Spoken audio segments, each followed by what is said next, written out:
कल आपका number system वाला चैप्टर पूरा हो गया है और आपने उसकी एक्सरसाइज भी भली प्रकार से कर ली होंगी। आज आपका एक नया चैप्टर बूलियन अलजेब्रा का हम स्टार्ट करेंगे। इस बूलियन अलजेब्रा के चैप्टर में दो चीज़ें मुख्य रूप से प्रयोग की जाती हैं। सबसे पहले तो बूलियन अलजेब्रा कहते किसको हैं, अलजेब्रा में और बूलियन अलजेब्रा में अंतर क्या होता है।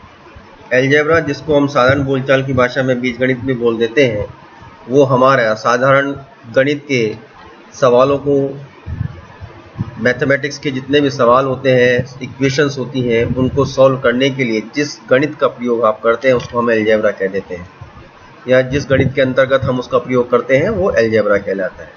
बूलियन अलजेब्रा नाम से स्पष्ट है, जो दो वेरिएबल पर डिपेंड करे, बूलियन वेरिएबल पर डिपेंड करे, वो बूलियन अलजेब्रा कहलाता है। बूलियन वेरिएबल क्या होते हैं, जिनको हम तार्किक वेरिएबल भी कह देते हैं।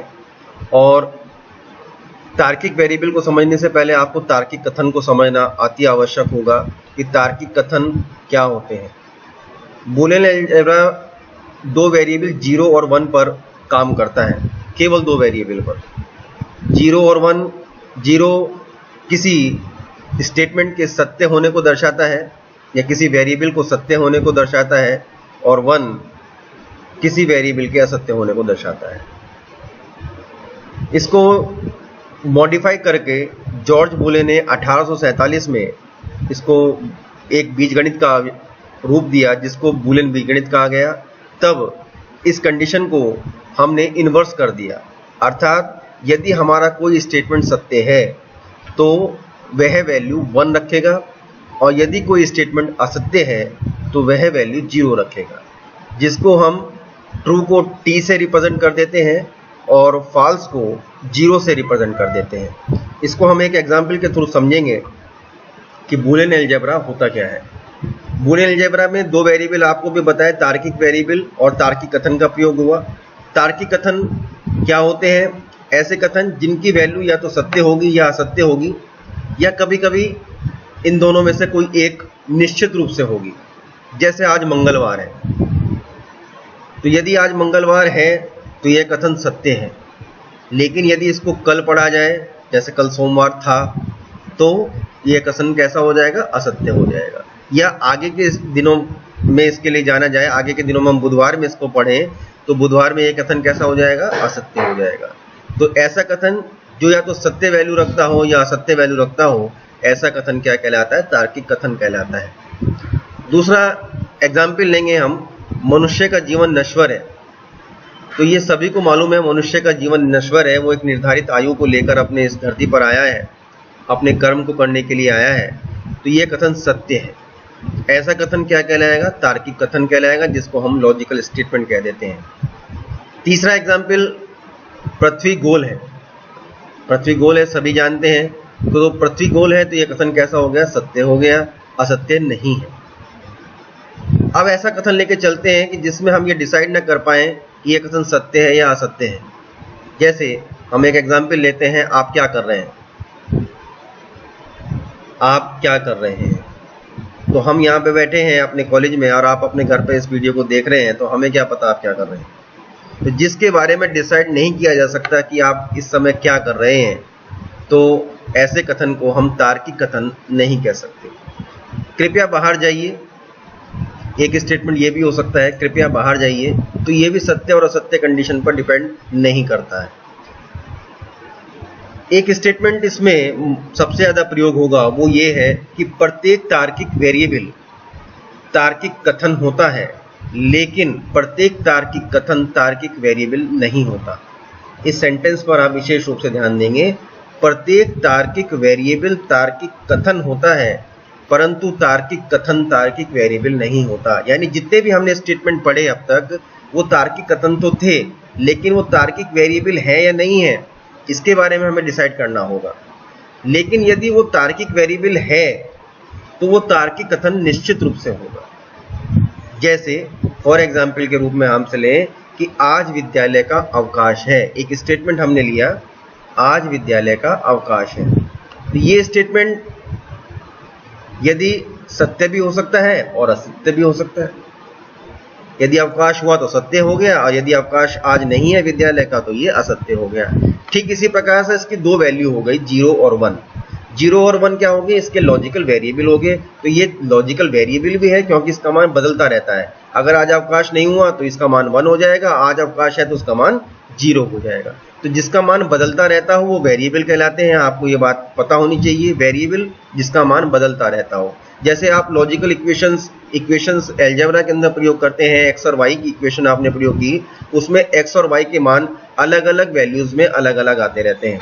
तो ऐसे क्या कहलाते हैं, वेरिएबल कहलाते हैं जिनका मान बदलता रहता है। तो लॉजिकल वेरिएबल क्या होंगे, लॉजिकल वेरिएबल वे होते हैं जिनके मान सत्य या असत्य होने पर बदलते रहते हैं। सत्य होने पर किसी स्टेटमेंट के उसका मान 1 हो जाता है और असत्य होने पर उसका मान 0 हो जाता है।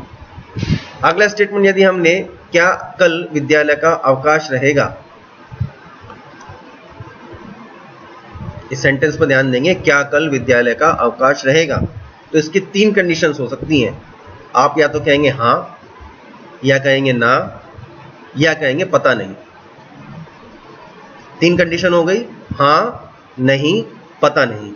तो ऐसी कंडीशन जिसमें एक 2 से ज्यादा कंडीशंस हो गई, या सत्य भी हो सकता है, असत्य भी हो सकता है और नहीं भी हो सकता। तो हाँ, नहीं, पता नहीं, इन कंडीशंस में ये उलझ गया तो ऐसा कथन तार्किक कथन नहीं होगा।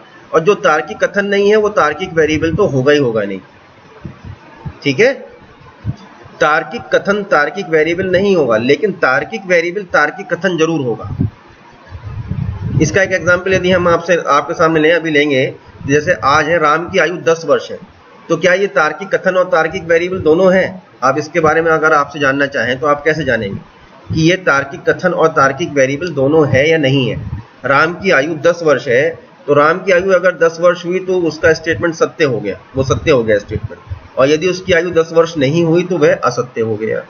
तो सत्य और असत्य होने पर उसकी 2 वैल्यू निर्धारित हो गई, 0 और 1। सत्य कब, जब उसकी वैल्यू 1 है, और असत्य कब, जब उसकी वैल्यू 0 है। तो यह स्टेटमेंट तार्किक कथन भी हो गया और तार्किक वेरिएबल भी हो गया। आपके क्या हालचाल है, एक एग्जाम्पल और ले लेते हैं। आपके क्या हालचाल है, तो इसको आप सत्य और असत्य में डिफाइन नहीं कर सकते। आपके क्या हालचाल है, आप इसका आंसर क्या देंगे? ठीक है, नहीं ठीक है। आप इसका आंसर ऐसा तो नहीं दे सकते, हाँ, नहीं, पता नहीं। हाँ क्या आंसर हुआ किसी स्टेटमेंट का? आपके क्या हालचाल यदि आपसे पूछा जाए और आपने उसका आंसर दे दिया हाँ, तो क्या समझेगा? तो ऐसा स्टेटमेंट जिसमें हाँ या नहीं के रूप में हम डिफाइन नहीं कर सकते, सत्य और असत्य के रूप में डिफाइन नहीं कर सकते, तो ऐसे स्टेटमेंट तार्किक कथन नहीं होते हैं। कल हम दिल्ली जा रहे हैं, इस स्टेटमेंट पर ध्यान दें, कल हम दिल्ली जा रहे हैं। तो यदि कल हम दिल्ली जाएंगे तो वह कंडीशन सत्य हो जाएगी, और यदि हम कल दिल्ली नहीं जा रहे होंगे तो वह कंडीशन असत्य हो जाएगी। तो ये स्टेटमेंट कैसा हो गया? तार्किक कथन भी हो गया, तार्किक वेरिएबल भी हो गया। वेरिएबल क्यों है? क्योंकि यह सत्य होने पर कंडीशन 1 दिखाएगा और असत्य होने पर कंडीशन 0 दिखाएगा। अब आपके सामने एक एग्जाम्पल आना चाहिए ऐसा कि जिसमें यह बता सकता हो कि वह तार्किक कथन तो हो, लेकिन तार्किक वेरिएबल तो हो लेकिन तार्किक कथन ना हो। तो ऐसा कोई स्टेटमेंट आपके सामने यदि आए तो आप मुझे अपने व्हाट्सएप पे भेजेंगे। यदि नहीं आता तो मैं आपको बता रहा हूं, जैसे ताजमहल आगरा में है, ताजमहल आगरा में है, यह कंडीशन सत्य है, यह लॉजिकल स्टेटमेंट तो है, तार्किक कथन तो है, लेकिन तार्किक वेरिएबल नहीं है, क्योंकि यह असत्य नहीं हो सकता। हमेशा ताजमहल आगरा में ही रहेगा। तो जिसकी वैल्यू वेरी नहीं कर सकती किसी भी कंडीशन में, वो हमेशा क्या होगी? निश्चित रहेगी। तो ऐसा स्टेटमेंट क्या कहलाएगा? तार्किक कथन तो कहलाएगा, लेकिन तार्किक वेरिएबल नहीं कहलाएगा। जैसे ऊपर हमने एक एग्जांपल और लिया था, पृथ्वी गोल है, तो ये पृथ्वी गोल है, ये तार्किक कथन तो है लेकिन तार्किक वेरिएबल नहीं है। तार्किक कथन क्यों है? क्योंकि यह कंडीशन सत्य है, लेकिन तार्किक वेरिएबल क्यों है? क्योंकि यह कंडीशन बदलेगी नहीं। ऐसे स्टेटमेंट जिनकी कंडीशन कभी बदल नहीं सकती किसी परिस्थिति के कारण, तो वे क्या कहलाते हैं? तार्किक कथन तो कहलाते हैं, लेकिन तार्किक वेरिएबल नहीं कहलाते हैं। इसको आप अपने बुक्स में, जो आपके बुक्स में चैप्टर दिया हुआ है, उसमें आप इसको थोड़ा पढ़ें, समझें, और कल से आपका ये चैप्टर विधिवत स्टार्ट हो जाएगा, जिसमें अब आपके आगे लॉजिकल ऑपरेटर्स का प्रयोग, लॉजिकल गेट्स का प्रयोग, कैसे गेट्स इसके अंदर बनते हैं, कैसे ट्रुथ टेबल इसके अंदर सत्यता सारणी बनाई जाती है। मोस्ट इंपॉर्टेंट चैप्टर ये आपके सिलेबस का है और इस चैप्टर के अंदर सबसे ज्यादा क्वेश्चंस पूछे भी जाते हैं। धन्यवाद।